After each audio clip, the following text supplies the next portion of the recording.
Anton LaVey, the man who founded the Church of Satan, built his life on mystery, controversy, and the rejection of traditional faith. But when his final days came, whispers began to spread, claims that he uttered a chilling message on his deathbed, words that shocked even those closest to him. Was it a confession, a warning, or simply a legend born from fear? In this video, we uncover Anton LaVey's haunting last interview, explore the rumors of his final words, and separate the myths from the truth. Anton LaVey's story does not begin with the controversy of his last words. To understand the weight behind those rumors, we first have to step back and see who he really was. Born Howard Stanton LaVey in 1930, he would later reshape himself into Anton LaVey, a figure who embodied both the theatrical and the philosophical sides of modern Satanism. To his critics, he was a showman cloaked in darkness. To his followers, he was a prophet who rejected hypocrisy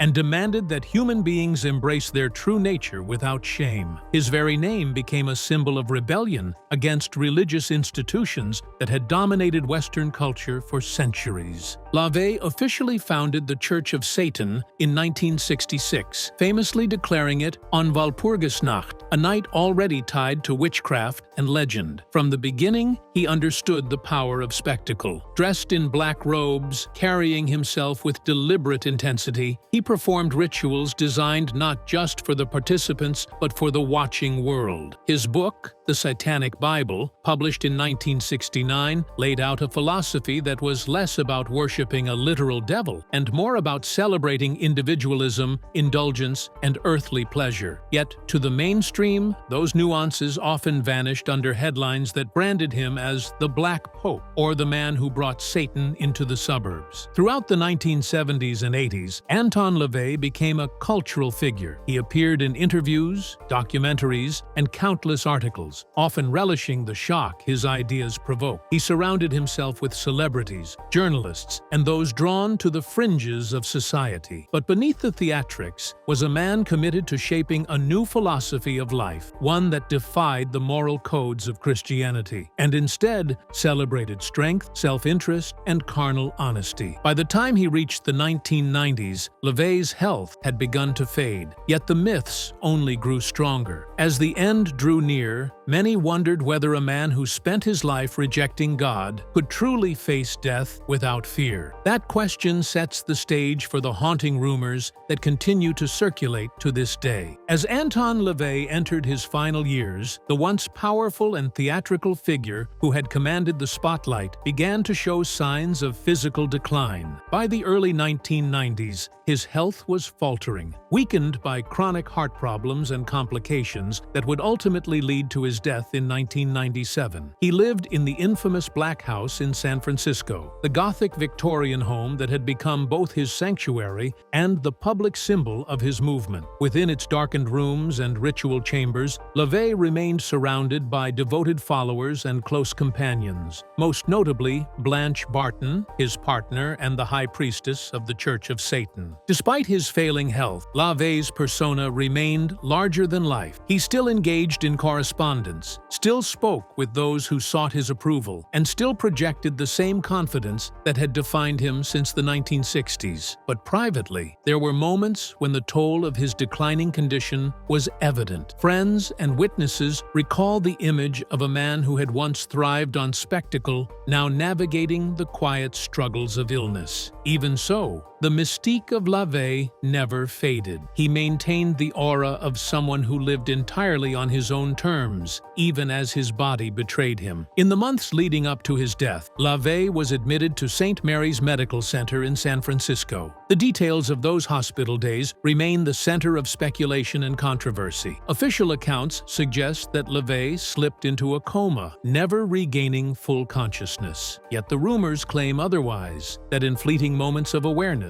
he muttered chilling words that shook those who heard them. His partner, Blanche Barton, has consistently denied these tales, insisting that LaVey never uttered such statements and that he held firmly to his philosophy until the end. Still, the lack of clear documentation has fueled the legend. Did Anton LaVey face his final days with the same defiance he showed the world for decades? Or did he experience a private reckoning? that no one expected. It is within this uncertain window of his life that the haunting rumors of his so-called last words first began to spread. When people speak of Anton LaVey's last interview, they often imagine a final dramatic sit-down where the founder of the Church of Satan revealed his inner fears or confessed to hidden doubts. But the truth is far less cinematic, and that only adds to the mystery. LaVey did give interviews in the years before his death, radio spots, print discussions, and occasional appearances where he elaborated on his philosophy. These exchanges showcase the same sharp wit, the same defiance, and the same theatrical flair that had defined him for decades. He dismissed the idea of regret, emphasizing that Satanism was about living authentically, embracing indulgence, and refusing to apologize for human instincts. However, as his health worsened, those appearances grew rarer, and the world began to wonder if his private words matched his public bravado. Some claim there exists a final interview, whispered about in occult circles, where LaVey appeared frail, his voice unsteady, and his tone unusually subdued. Yet despite countless rumors, no verifiable recording or transcript has ever surfaced. What remains instead are fragments, articles referencing brief conversations, notes from visitors, and testimonies from those who claim to have been close to him during his decline. These fragments,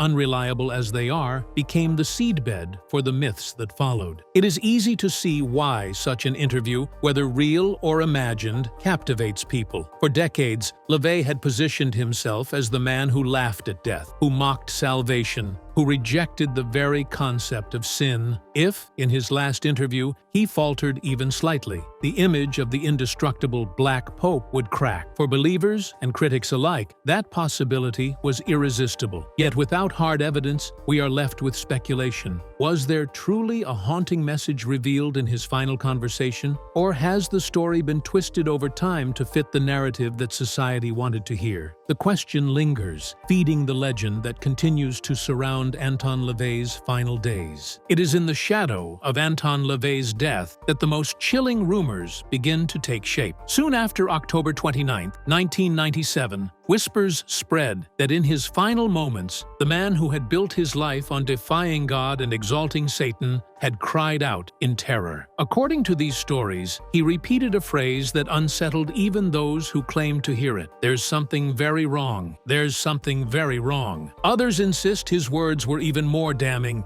an anguished cry of, "Oh my God, what have I done?" For critics of LaVey, especially evangelical groups, these accounts became proof of what they had long preached, that when faced with the reality of death, even the most defiant sinner would tremble and recognize divine judgment. But as captivating as these stories sound, they quickly reveal themselves as fragile when examined closely. There is no recorded testimony from doctors or nurses that confirms LaVey ever spoke such words. His partner Blanche Barton, who was by his side, has categorically denied them, explaining that LaVey was unconscious when he passed and incapable of delivering any kind of haunting message. Yet, despite these denials, the rumors continue to circulate, gaining momentum in sermons, books, and eventually online forums where the alleged last words took on a life of their own. What makes the myth so enduring is not just its content, but what it represents. To believers, it is a narrative of poetic justice, the man who mocked faith finally realizing, too late, the weight of eternity. To skeptics, it is a cautionary tale about how society rewrites history to suit its own moral agenda. The story of Anton LaVey's supposed last words is not just about whether he said them, it is about why people so desperately want him to have said them. And it is in that desperation that the line between history and folklore becomes nearly impossible to untangle. To unravel the mystery of Anton LaVey's supposed last words, we need to confront the evidence, or rather, the lack of it. The most reliable account comes from Blanche Barton, his longtime partner and the high priestess of the Church of Satan, who maintained that LaVey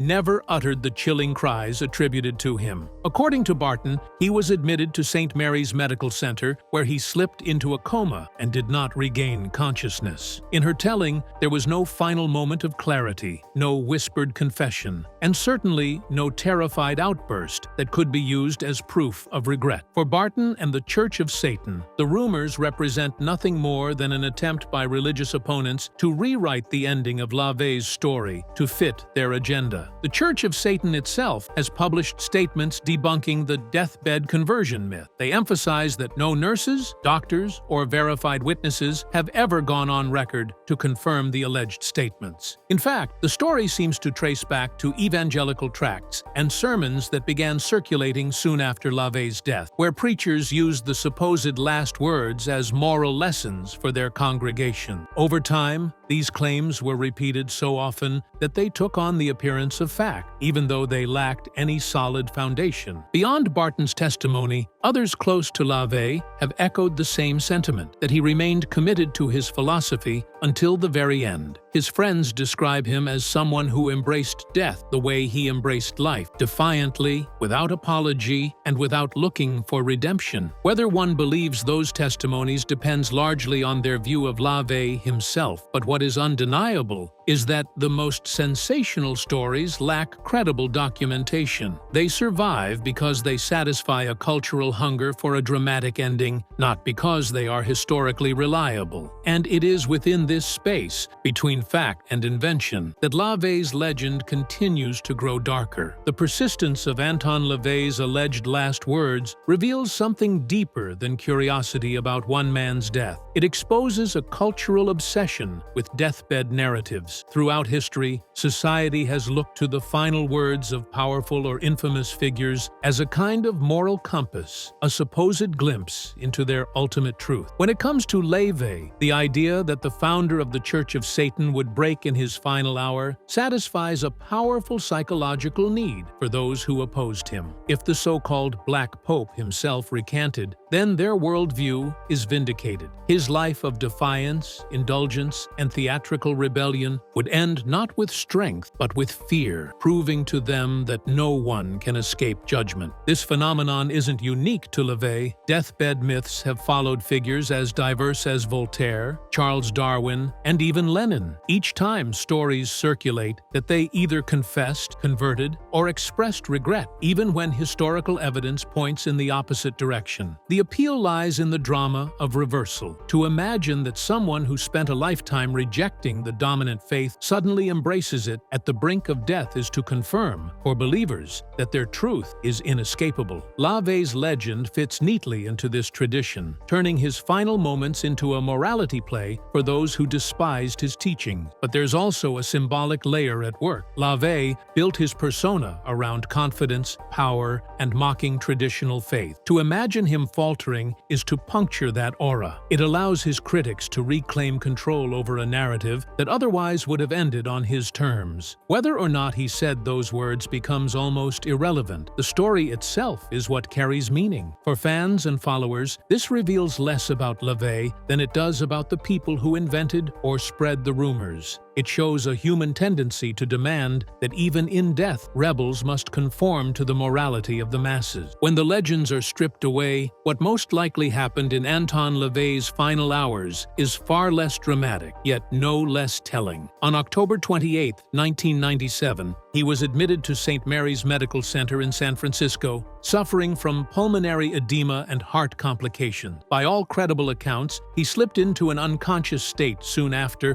and never regained the ability to speak. Blanche Barton, who remained by his side, has consistently testified that there were no last-minute revelations, no whispered confessions, and no cries of regret. According to her, he passed quietly, surrounded by family and followers, with his philosophy intact. To the Church of Satan, this version of events represents not just the truth, but also the ultimate proof of LaVey's resolve. He faced death as he had faced life, without apology, without compromise, and without recanting the creed he had built. Those closest to him remember his final weeks not as scenes of terror, but of decline. His body, weakened by years of strain, finally gave way. He had long known his health was failing, and yet there is no evidence he sought solace in religion or showed signs of doubt. To the contrary, his writings and public remarks leading up to his hospitalization expressed the same themes he had always preached: that life was meant to be lived fully, without shame, and that death was a natural end, not a gateway to eternal judgment. The hospital records themselves offer no drama. LaVey was treated, monitored, and ultimately succumbed to heart failure on October 29th. He died at the age of 67. The haunting rumors that would spread afterward find no anchor in medical notes or eyewitness testimony. They exist only in hearsay, circulated by those who had something to gain from reshaping his story. What we are left with is the stark contrast between the reality of a man slipping into silence and the myth of a fallen figure screaming in regret.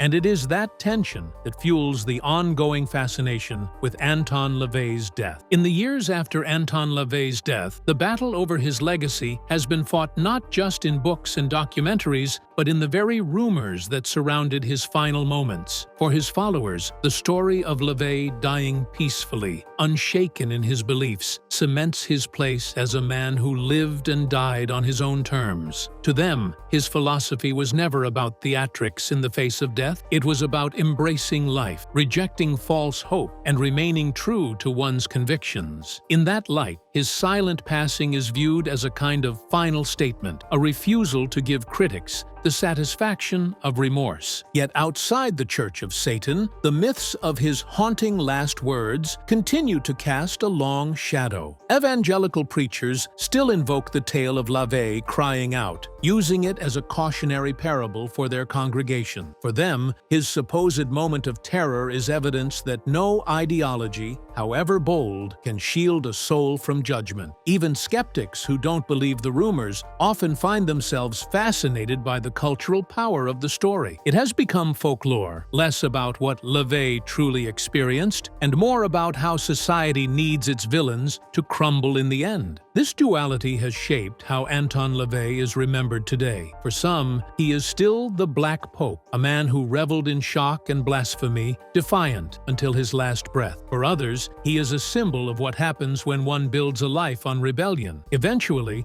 the rebellion collapses under the weight of death itself. The contrast between fact and fiction ensures that his name remains polarizing decades after his passing. What's undeniable is that the myths surrounding LaVey have become inseparable from his legacy. In death, as in life, he continues to provoke, unsettle, and demand that the world confront the uncomfortable truths about belief, fear, and the stories we tell about our enemies. As we reach the end of Anton LaVey's story, it becomes clear that his so-called last words belong more to myth than to fact. The dramatic lines so often repeated, "There's something very wrong," or "Oh my God, what have I done?" have no credible origin. They appear nowhere in medical records, were not witnessed by hospital staff, and are denied by Blanche Barton, who remained by his side. Instead, they were spread by religious groups eager to frame LaVey's death as a cautionary tale, proof that even the founder of the Church of Satan could not escape judgment. In truth, the evidence points to a man who never awoke from his coma, passing quietly at the age of 67. The haunting quality of his last words is not in their accuracy, but in their persistence, a reminder of how badly people want to control the endings of those they oppose. What LaVey left behind is not a whispered confession, but a legacy of philosophy, controversy, and theater. His true last words, at least the last publicly recorded, were no different from the themes that carried through his life: defiance against conformity, rejection of false morality, and celebration of earthly existence. Whether one sees him as a prophet of individualism or merely a master of spectacle, his death did not betray his life. The stories that claim otherwise reveal more about the storytellers than about LaVey himself. And yet, there is something undeniably haunting about the way these myths endure. They demonstrate how